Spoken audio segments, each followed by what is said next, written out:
வணக்கம். அடிமைப்பட்டு கிடந்த இந்தியாவிற்கு முந்தைய பிரிட்டிஷ் ஆட்சி காலத்தின் முந்தைய இந்தியா மாநிலங்களில் அவரவர் தாய்மொழி மட்டும்தான் இருந்தது. பிரிட்டிஷார் இந்தியாவை அடிமைப்படுத்திய பின்புதான் ஆங்கிலத்தை இங்கே உள்ளே புகுத்தினார்கள். அது அவர்களுடைய தேவைக்கானது. எல்லா மாநிலங்களும் இருமொழிக் கொள்கையான ஆங்கிலத்தை உள்ளே புகுத்தினார்கள். தங்களுடைய அலுவலுக்காக அதை அவர்கள் செய்தார்கள். அதே வேலைத்தான் இப்பொழுது நடக்கிறது. ஒன்றியத்தில் மத்தியில் ஆட்சியில் இருக்கும் ஆட்களுக்கு தேவையான மொழி இந்தி. அந்த மொழியில் இருந்தால்தான் நாம் மக்களை தங்களுடைய கருத்துக்களை கொண்டே சேர்க்க முடியும் என்று அவர்கள் நினைக்கிறார்கள்.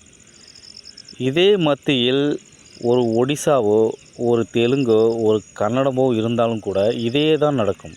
மூன்றாவது மொழியாக நாடு முழுவதும் கன்னடமோ தெலுங்கோ ஒடிசாவோ நிரப்பப்படும்.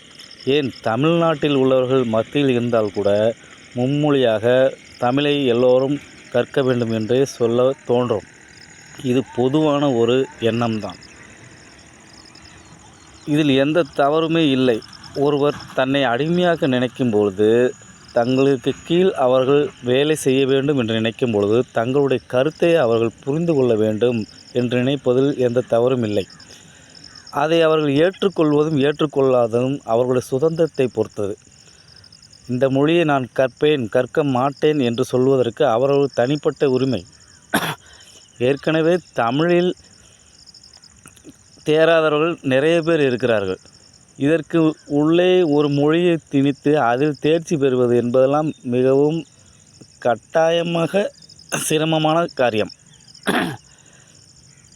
எனவே இது ஒரு சாதாரண பிரச்சனை அல்ல என்று எல்லோருக்கும் தோன்றும். ஆனால் இது செயல்படுத்தவே முடியாது. இந்த திட்டத்தை செயல்படுத்தவே முடியாது என்பதுதான் என்னுடைய எண்ணம்.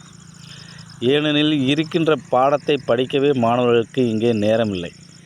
இதில் மற்றொரு மொழியை புரிந்து கொண்டு அந்த மொழியில் தேர்ச்சி பெறுவது என்பதெல்லாம் நடக்கவே நடக்காது.